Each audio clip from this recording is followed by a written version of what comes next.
Neden kanalda 3 haftadır video yok? Bunu size hemen şu videoyla açıklıyorum. Şöyle çekileyim, buyurun.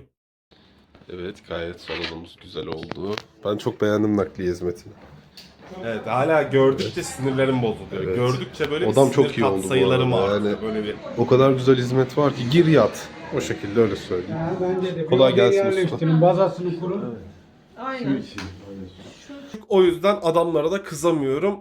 Maalesef böyle bir furya yaşadık. Yaklaşık 3 haftadır inanın ne gecem var ne gündüzüm var. Sadece eşya taşıyorum abi. Dolayısıyla video bu kadar gecikti. Lütfen bana kızmayın. Bugün sizin çok sevdiğiniz, benim çok yapmak istediğim bir şey yapacağız arkadaşlar. Şimdiye kadar size göstermiş, evet, bazı videolarda oyun nasıl oynanır, işte Linux'tan nasıl oyun oynarsınız, o nasıl yapılır, bu nasıl yapılır, bunların size hepsini gösterdim. Bugün sizlere şimdiye kadarki en detaylı Linux'taki oyun rehberi videoma başlıyoruz. Selamlar dostlarım, kanalıma hoş geldiniz. Gene bir aksilikle boğuştum. Siz olun arkadaşlar, kayıt almaya başlamadan önce OBS'in çıkışını kontrol edin. Yoksa benim gibi 4,5 saatlik kaydınız OBS tarafından otomatik 720p seçili olduğu için bu da arkadaşlar bütün kaydınızın çöp olması demek anlamına geliyor. Çünkü sizlere kötü bir şeyler sunmak istemiyorum. Burası güzel bir kanal. Arkadaşlar şimdi bugün size Linux hakkında hazırladığım en detaylı oyun rehberini çekeceğim. Farkındayım. Windows'tan Linux'a geçmek isteyen çok fazla arkadaş var ama hepsinin kafasında ortak bir tane problem var. Abi şu oyunu oynamak istiyorum, çalıştırır mı? Bunu oynamak istiyorum, çalıştırır mı? Şunu yüklemek istiyorum, çalıştırır mı? Ya şuraya koyuyorum. Benim Skyrim'ı ve diğer oyunlarda da aynı şekilde geçerli olan modlama yaptığım bir video bile var. Evet, videonun kalitesi çok kötü, farkındayım. İstiyorsanız o videonun da yenisini çekerim. Biraz düşük kalite olmuş çünkü, hak veriyorum size. Bugün bu videoda size daha fazla uzatmadan Windows'ta oynadığınız tüm oyunları Linux bir işletim sistemi kurduğunuzda onda çalıştırabilirsiniz. Bunu size göstereceğim. Evet dostlar, şimdi yapmamız gereken şey şu. İlk öncelikle sisteme girip arkadaşlar sistemi bir update'liyoruz. Bakın Arch tabanlı Linux'lar için bunu yazıyorsunuz. apt paket yöneticisi, bu iki komutu yazıyorsunuz arkadaşlar. Bu komutu da yazabilirsiniz arkadaşlar. Bu ikisini yazdığınızda sisteminiz update'lenecek. İlk yapmamız gereken şey bu. Linux her işletim sistemini açtığımızda dostlarım ilk yapmamız gereken şey bu. Sakın unutun. O zaman emülatörlerimizden başlayalım arkadaşlar. Şimdi ben dostlar hiç Lutris kullanmadım daha önce. Fakat Lutris'i hiç Lutris kullanmadım fakat sizin için araştırdım. Lutris şöyle dostlarım. Hem Steam, Epic Games, GOG aslında hepsini içinde barındırıyor, güzel. Fakat ben arayüzünü vesairesini hiç bilmiyorum, bana çekici gelmedi. Fakat sizin için araştırdım. Şöyle bir şey göstereceğim arkadaşlar size. Mesela siz Steam'den bir oyun açtınız değil mi? Burayı çok kısa keseceğim bu arada. Ubisoft ya da EA Games'e bağlanmanız gerekiyor. İşte o noktada burada EA Games ve Ubisoft Connect'ı buradan hallediyorsunuz. Yani hani o ekstra bir sayfa açılıyor. Açılan sayfa otomatik buraya yönlendiriliyormuş ve bunun üzerinden kayıt yapıyormuşsunuz. Daha önce hiç kayıt yapmadım. Hiç yani Ubisoft ya da EA Games bir oyunum olmadı. Hiç oynamadım da. Fakat o Connect'i buradan yapıyormuşsunuz. O yüzden Lutris'i indirin. Lutris'i nasıl indireceğinizi de göstereyim. Bu komutu yazdığınızda yay, boşluk, kısa çizgi, büyükse Lutris yazdığınızda direktmen Lutris'in indirme komutları zaten karşınıza geliyor. Yes dediğinizde iniyor arkadaşlar. Lutris böyle kendimde kullanmadığım için yani çok uzun detaylı bir şekilde anlatamayacağım arkadaşlar. Kendim kullandığım aplikasyonları göstereyim. Burada dostlarım ilk göstereceğim şey Heroic Games Launcher. Şimdi library seçeneğine geldiğimde arkadaşlar burada benim Stories kısmında Epic Store, GOG Store ve Prime Gaming. Bu 3 tane mağazanın tüm uygulamalarını içeride barındırabiliyoruz. Benim üçünden toplam 250 tane oyunum varmış mesela. Gelen tüm oyunlarımı burada tek kütüphanede görebiliyorum. Dostlarım bunu böyle hani bu şekilde bütün oyunlarınızı burada barındırabiliyorsunuz. Size göstermek burada oyunların çalışına dair bir kısa kayıt alacağım sadece. Burada Super Hot Mind Control'ü oynayacağız. Fakat öncesinde size belirtmek istediğim bir şey var dostlarım. Ben burada yaklaşık 2 yıldır kullanıyorum. Daha öncesinde hiçbir açılmayan oyunum olmadı. Oyunların %99'unu açacak. Fakat diyelim ki oyununuz açılmadı arkadaşlar. Hani bir sıkıntıyla karşılaştınız. Şöyle yapıyorsunuz dostlarım. Buraya internete geliyorsunuz. Ben bunun linkini aşağıda bırakacağım. Buraya ProtonDB yazıyorsunuz. Bu arada biraz enerjisizsem kusura bakmayın. 5. saatteyim şu anda. ProtonDB sitesine geliyorsunuz arkadaşlar. Bakın bu site bizim altın kuralımız. Çünkü bir oyunun çalışıp çalışmadığını ya da bir sıkıntı yaşadığımızda insanların nasıl çözdüğüne buradan bakacağız. Ben burada Search Games'e Super Hot yazayım. Enter'a tıklayalım. Bakın Bizim oynayacağımız oyun Superhot Mind Control Delayed. Buna tıklıyorum. Şimdi bilgisayar için olan, ben Steam'dekim yok arkadaşlar. Chrome OS de kullanmıyorum. O yüzden bu rehber videosunu PC için çekeceğim. Arkadaşlar burada arkadaşımız bir ay önce bir paylaşım yapmış. Demiş ki yüksek FPS, herhangi bir gereklilik gerekmiyor. Her şey çok iyi. Bakalım ne kullanmış. Bakın burada Proton 9.0, 9.4. Hepsi 9.4 ile girmiş dostlarım neredeyse. O zaman biz de 9.4 ile girelim. Yani burada mesela herhangi bir açılmayan oyun olduğunda burada geliyoruz, araştırıyoruz. Sonrasında da giriş yapıyoruz. Şimdi ben normalde daha öncesinden kayıt aldığım için indirdim ama size tekrardan göstereceğim. Burada Wine Manager'a tıklıyoruz dostlarım. Burada Proton kısmında aşağılara doğru geliyorum. Bakın Proton 9.4. 9.4 yani bu sürümü gelip buradan indirme tuşuna basıp indireceğiz arkadaşlar. Yapacağımız tek işlem bu. Sonrasında kütüphanemize geri geliyoruz. Ayarlara tıklıyoruz. Wine kısmında bize burada neyle çalıştırmak istersin diye soruyor. 9.4'ü seçelim. Oradaki insanlar 9.4'te çalıştırmışlar. Ha şöyle bir şey var. Tabii ben Last versiyonla da çalıştırdım. Bununla daha optimize çalışıyor. Fakat hani size en azından göstermiş oldum. Son versiyonunu seçelim. Burada FPS'i açtım. Siz de açmanıza gerek yok. Ben benim aldığım değerleri görün diye açtım. Herhangi bir şeye dokunmanıza gerek yok arkadaşlarım. Burada OK'ye bastığınızda oyun kendisinden açılacaktır zaten. Evet dostlar, ekran önümüze geldi. Burada play'e tıklayalım. Burada evet çözünürlüğüm bu. Benim iki monitörüm var. Bu ekran bu. Ben de burada birinci monitörüm normal monitör olması lazım. Laptop ekranı değil de bakalım. Evet dostlar, gördüğünüz gibi gayet güzel bir şekilde girdik oyunumuza. More seçeneğine tıklayalım. Çalışıyor yani, çatır çatır çalışıyor.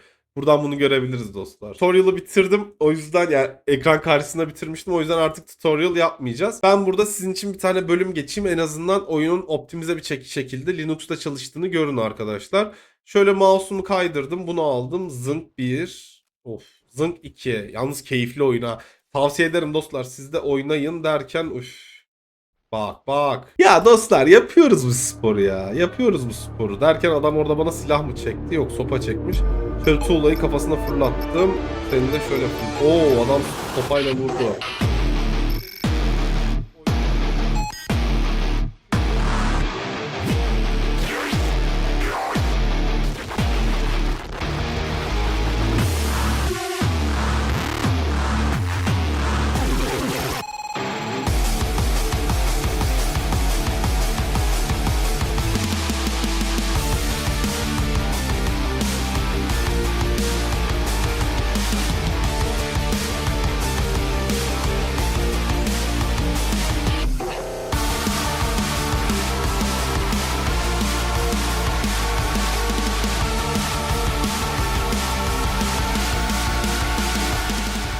Tabii ki oturup burada sabaha kadar oyun oynamayacağız dostlar. O yüzden çıkalım bu oyundan. Sonraki şeylerimize geçelim. Evet, bu oyunu sonlandırdık dostlarım. Heroic Games hakkında başka göstermek istediğim bir şey yok dostlar. Zaten oyundan çıktık. Bu da durdu. Heroic Games'te böyle geçmiş olalım. Şimdi dostlarım gelelim Zurna'nın Zord dediği bizim en çok vakit harcayacağımız yere. Dostlar burada sizinle test etmek istediğim 4 tane oyun var. Birincisi Hollow Knight, ikincisi Counter Strike, Dark Souls, Outlast. Outlast zaten herkesin bildiği güzel oyun. Hep buradaki oyunları herkesin bildiği güzel oyunlar. Hollow Knight çok gündemde olan bir oyun olduğu için bunu tercih ettim. Şimdi bir saniye, size bu konuda bir sürprizim var. Dostlar şimdi siz bana dediniz ki abi Linux'ta oyun oynanmıyor, hiçbir şeyi çalıştırmıyor. Bu ne abi? Bak şimdi bak. Abi ya lütfen gençler. Ya. Dostlar gördüğünüz gibi oyunu bununla oynayacağız ya. Bak çalışıyor. İnanmayanlar için. Bu arada ben bunu Monster'dan aldım. O dongle var bir tane, onu taktığım gibi tanıdı. Ekstra hiçbir şey yapmama gerek yok. Fakat şöyle bir şey var. Benim kullandığım masaüstü yöneticisi KDA arkadaşlar. Ben KDA kullanıyorum. Diğer masaüstü ortamlarında ekstra bir şey lazım olur mu açıkçası onu tam emin değilim. İsterseniz araştırıp onun üzerine de bir video çekebiliriz oyuncu ekipmanlarıyla alakalı. Oyuna başladık. Burada da dostlar çok böyle şey yapmadan, fazla vaktinizi almadan oyunun çalıştığını vesairesini göstereyim.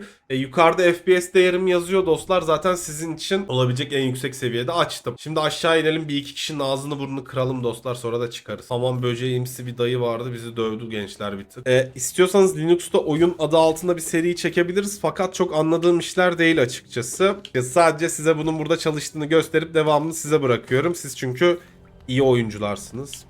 Eminim, size inanıyorum. Bende yetenek yok. Zaten Dark Souls'u o yüzden indirdim abi. Ben acı çekeyim. Hani 3 haftadır video atmadım ya, ben biraz acı çekeyim siz eğlenin diye.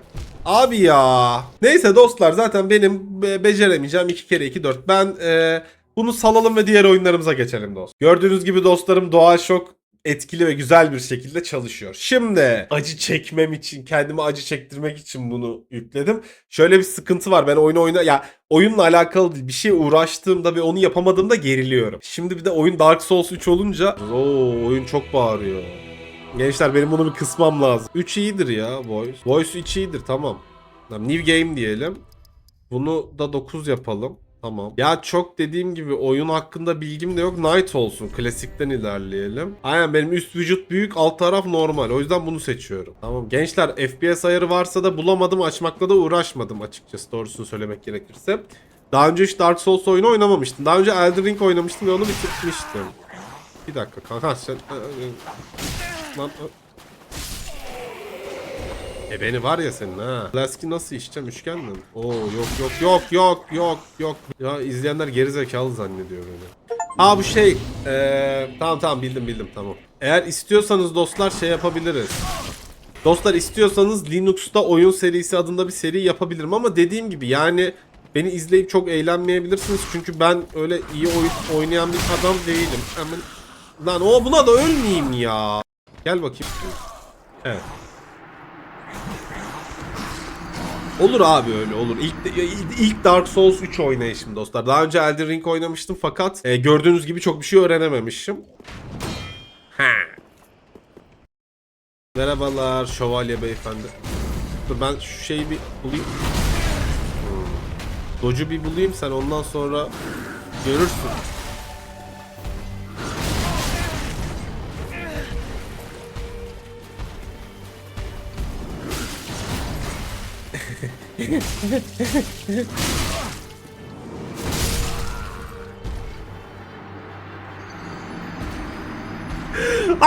Ya ama ayıp abi, ayıp. Ben daha başlayamadım ki oyuna. Olmadığını farkındayım ama ben bunu bitireceğim. Kanka bir şey diyeceğim.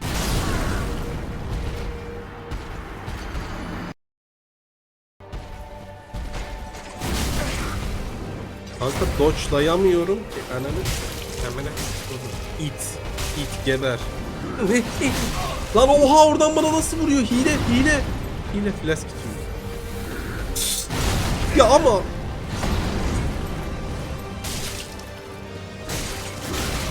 kanka bu çok saçma.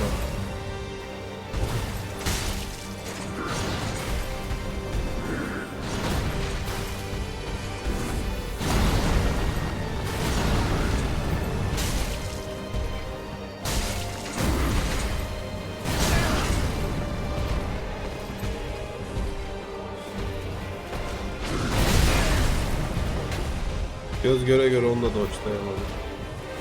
Abi hadi ya, ben script yazan adamım ya.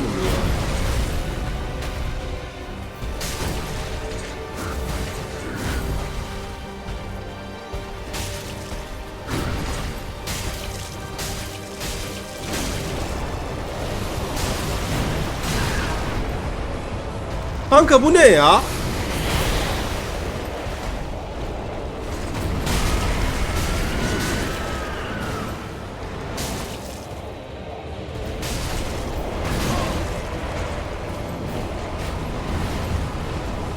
Ayıp oluyor ha.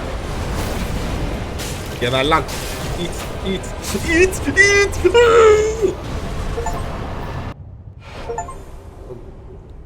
Kolaydı bu arada. Kolay. Neyse dostlar ya, yeter. Tamam, ben acı çektim bence yeterince. Artık bu oyunu oynamak istemiyorum. CSGO'da Vulkan yüklemesi var. Ben şimdi size şu Vulkan yüklemesinin arkadaşlar ne olduğunu anlatayım. Outlast'ta da var. Yalnız tahmin ettiğim üzere Outlast'taki çok kısa sürecek. Hani CSGO'daki kadar uzun sürmeyecek. Vulkan yüklemesi şu dostlarım. Siz Linux'ta bu yani eskiden bu kadar değildi. Şu an yeni bu kadar arttı derken çok da hızlı, çok da yavaş olmadı açıkçası. Neyse oyun bir başlasın da. Oyun ekran kartımı tanımadı şu an. O yüzden bir tekrar çıkacağım oyundan. Ekran kartımızı hemen tanıtalım arkadaşlar. Bu sorunun da yaşanması güzel oldu. Buradan geliyorsunuz dostlarım. Uyumluluk seçeneğine tıklıyorsunuz. Arkadaşlar şimdi kural şu şekilde iş. Eğer sizin bilgisayarınız, ekran yani eğer sizin Linux işletim sisteminiz Steam'e otomatik ekran kartını taratabiliyorsa az önce Dark Souls'a girdiğim gibi hiçbir ayar yapmadan giriyorsunuz. Fakat bazı noktalarda ekran kartını tanıyamıyor abi. Bu noktada şunu yapıyorsun. Uygulamaya geliyorsun. Özellikler diyorsun. Burada uyumluluk sekmesine geliyoruz. Uyumluluk sekmesine gelip burada bunu seçiyoruz dostlar. Burada Steam Runtime 1.0. Ben burada Proton Hotflix'i kullanıyorum dostlarım. En sıkıntısız çalıştığını gördüğüm o. Ufak bir güncelleme gelmiş, o Hotflix'i indirecek. Hemen basalım, güncellememiz insin. Şimdi şöyle dostlar, bazı yarım kalmışken şunu tamamlayayım. Bazı noktalarda Vulkan yüklemesi can sıkıcı olabiliyor. Mesela ben dün CSGO'ya bastığımda CSGO yaklaşık bir 20 dakika falan sürdü. Ya şöyle oluyor, aslında daha iyi oldu. Ne açıdan daha iyi oldu? Artık hiç kesintisiz, yani FPS hiç düşmeden aynı Windows'taymış gibi şakır şakır oynayabiliyorsunuz. Şöyle bir durum var, zaten Vulkan yüklemesini bir kere yapıyor dostlar. Az önce gördüğünüz gibi mesela o şekilde dostlarım. Ve bir kere bekliyorsunuz zaten. Eğer oyuna yeni bir güncelleme gelmezse, yani bu ne demek oluyor? Şöyle aslında siz Vulkan güncellemesini yaptınız. İşte bir ay sonra oyuna yeni bir update geldi. O zaman tekrar Vulkan güncellemesi yapmanız gerekiyor. Yani sistem bu şekilde çalışıyor. Evet, farkındayım, can sıkıcı bir şey. Zaten sürekli Linux'u övmek saçma olurdu. Yani böyle sıkıntıların olduğu yerde böyle sıkıntılar var demek zorundayız. Hani bu da bu noktada böyle bir sıkıntı, bunu söyleyeyim dedim. Evet dostlar, indirmemiz bitti. Şimdi evet, artık oynayabiliyor olmamız lazım. Burada tekrardan özelliklere tıklayalım. Uyumluluk diyelim. Evet, Proton Hotfix'i seçmiştik. Devam diyelim ve oyunumuz açılsın. Bakalım şimdi sistemi tanıyacak mı? Önemli olan kısım o çünkü. Outlast başladı. Ama VSynC'i kapatsam peki düzelir misin? Yok abi, oyun 62 alıyor dostlar. Belki bende böyle olmuştur, bilmiyorum. Şöyle DualShock'umuzu açalım. Bir oyun oynayalım. Bende 2 DLC'si de varmış bende, New Game. Şöyle oyunu daha önce izledim tabii ki de, o kadar cahil değilim. Fakat hiç oynamadım çünkü bende o arka yok, açık konuşmam gerekirse. Ben korkuyorum. Kulaklık yok şu an gördüğünüz üzere. Oyunun sesini de iyice kıstım, artık korkmam inşallah. Outlast'ın yapımcısına sesleniyorum, bunu düzeltin. Tamam abi. Hızlı koşmak için neyle hızlı koşuyoruz? Notlarım tamam. Yok mu bu oyunda hızlı koşmak? Skill, öyle bir skill yok. Ya bunu zıplıyoruz. Tamam. Eğilmek için de buna basıyoruz. Ben bu oyunu hayatta oynayamazmışım bu arada. Yemin ederim valla. Yani o asla mümkün değil. Bak, mümkün değil, ben bu oyunu oynayamam. Kanka hiç vurslamıyorum. Tamam. Eyvallah.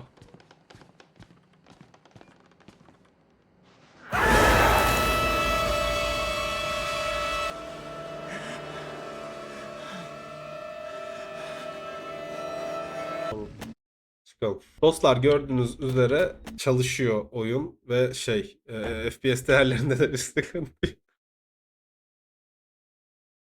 Evet, güzel bir kapanışla videomu bitirdim. Şimdi soracaksınızdır CSGO'yu niye çekmedin diye. Vulkan yüklemesini bekletmek ve videoyu çok fazla uzatmak istemedim arkadaşlar. Zaten video teknikten ziyade oyun oynama videosu gibi oldu. Şöyle dostlarım, şimdi videomuzu burada sonlandıralım. Sistem özelliklerimi de şöyle göstereyim size. Zaten oyun girişine yazarım, videonun girişine yazarım ya da ekranın sağında solunda bir yerine gösteririm bu özellikleri. Şu şekilde arkadaşlar, durdurup bakabilirsiniz siz de. Videomuzu sonlandıralım. Eğer Linux'ta oyun serisi gibi bir seri başlatmak falan isterseniz bunu yorumlarda yazabilirsiniz. Fakat bu çok benlik değil açıkçası. Bir arkadaşım önerdi böyle bir şey çekersen izlenir diye. Ama ben oyunları çok beceremiyorum. Hani o yüzden çok açıkçası o alana yönelmek istemem, söylemem gerekirse. Ama isterseniz Linux'ta oyun serisi adı altında öyle bir seri çekebiliriz. Siz bilirsiniz. Eğer FPS değerlerimizi uzun oynayış videoları şeklinde gördünüz dostlarım. Sizleri çok seviyorum. Videomu izlediğiniz için çok teşekkür ederim. Eğer videoyu beğendiyseniz like atıp abone olmayı unutmayın. Eğer beğenmediyseniz de dislike atıp bana yorumda küfürler savurabilirsiniz. Sizleri çok seviyorum. Kendinize çok iyi bakın. Görüşmek üzere dostlar. İyi günler.